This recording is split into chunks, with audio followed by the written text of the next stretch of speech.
नमस्कार। मैं GRS news के लिए गिरीश सिकरवार। उत्तर प्रदेश में खराब रिजल्ट आने के बाद भारतीय जनता पार्टी ने हार का ठीकरा योगी आदित्यनाथ के सर मढ़ने का पूरा मसौदा तैयार कर लिया है। राष्ट्रीय संगठन मंत्री BL संतोष ने 2 दिन लखनऊ रुककर हारे जीते प्रत्याशी, संगठन के कार्यकर्ताओं और विभिन्न नेताओं से बातचीत की।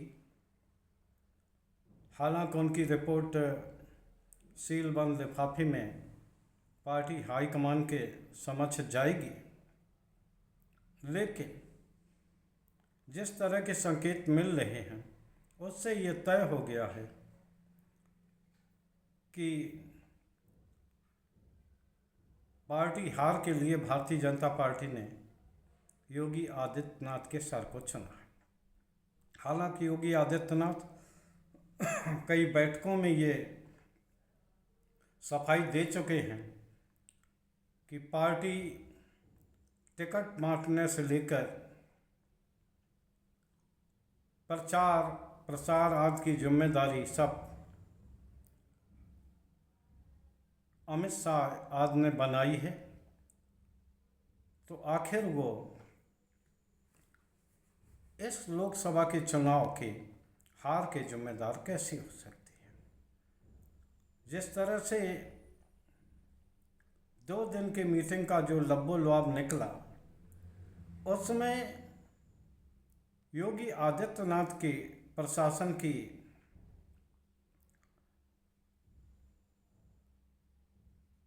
नाकामी और उनकी नीतियों को जिम्मेदार ठहराएगा। जबकि आप सभी लोग जानते हैं कि योगी आदित्यनाथ ने कोई अलग से नीति नहीं बनाई थी।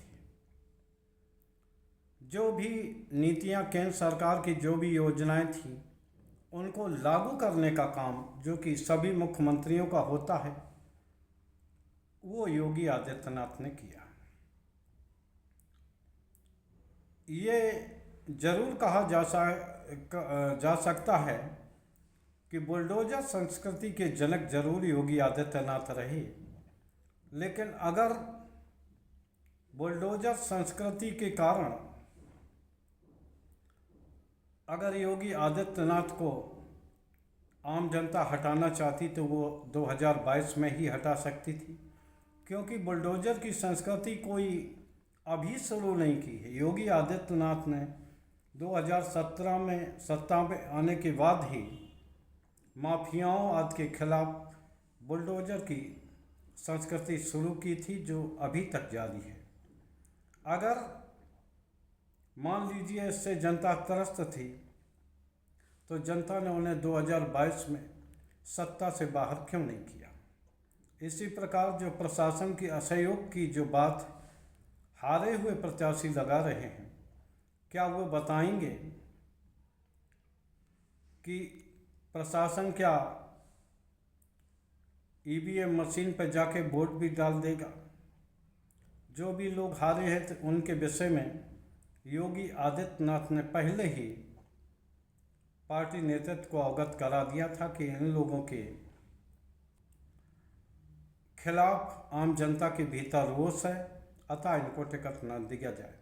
लेकिन अमित शाह चाणक्य की रणनीति, उन्होंने किसी की बात नहीं मानी। आज जब परिणाम विपरीत आए हैं तो उन्हें योगी आदित्यनाथ के सिर पर फोड़ने का प्रयास किया जा रहा है।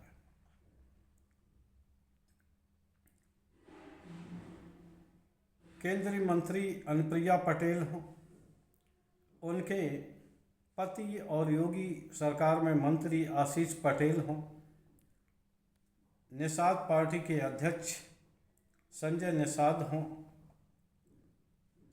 या अन्य विधायक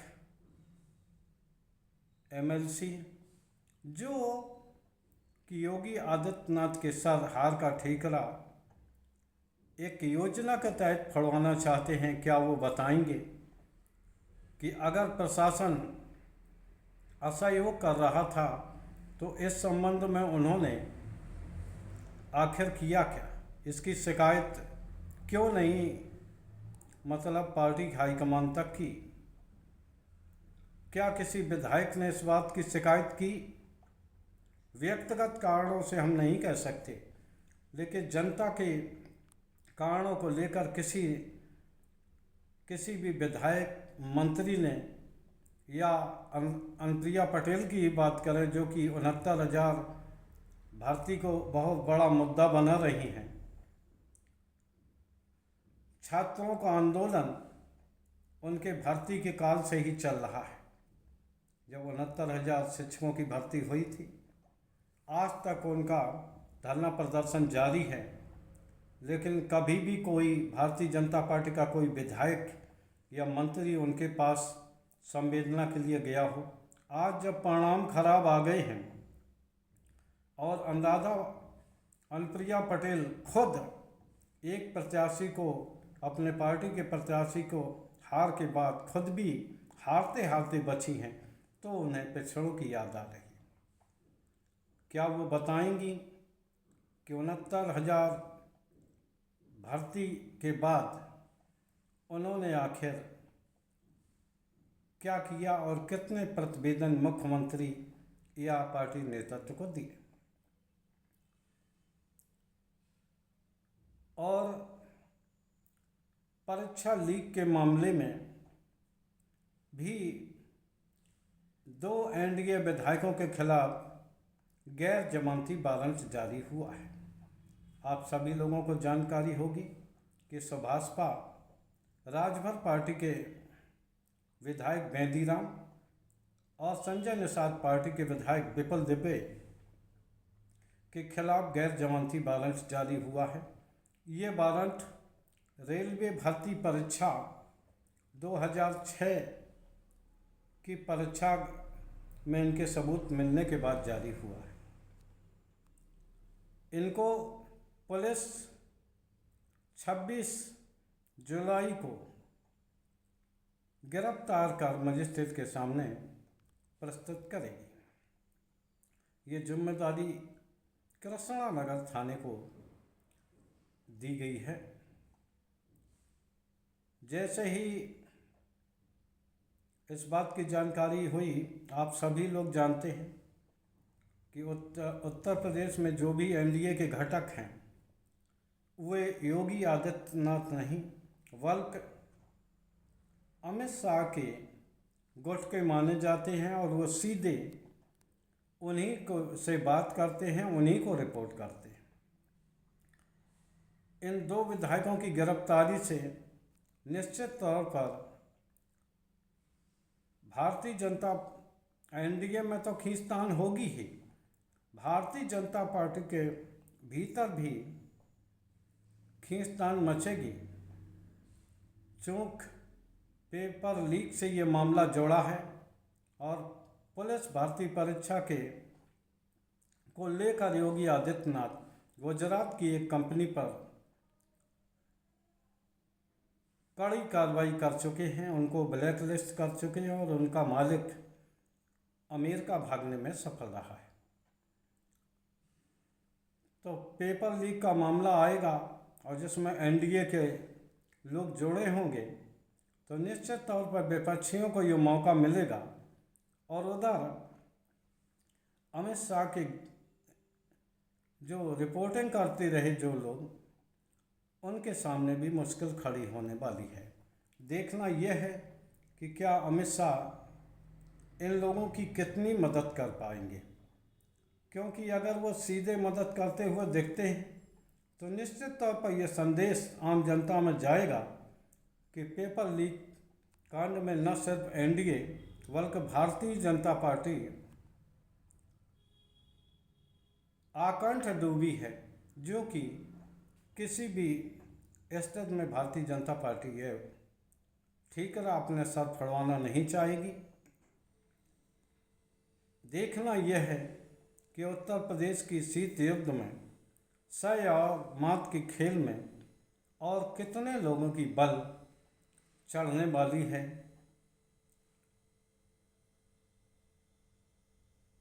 अच्छा तो ये रहता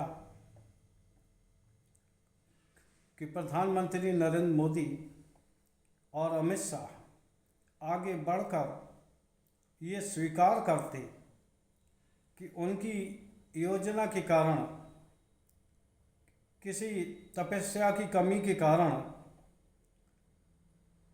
ही उत्तर प्रदेश में विपरीत परिणाम आए हैं, और इसका जिम्मेदारी चूँकि उन्होंने टिकट बांटने से लेकर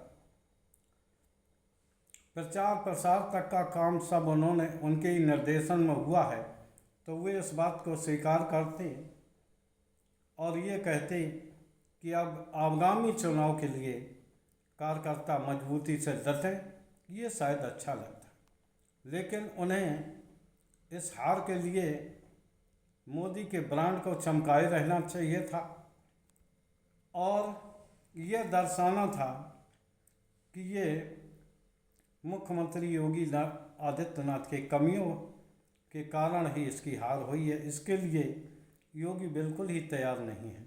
सूत्रों के मुताबिक उन्होंने BL संतोष के सामने पूरी सूची, लिस्ट और अपना पक्ष मजबूती से रखा है।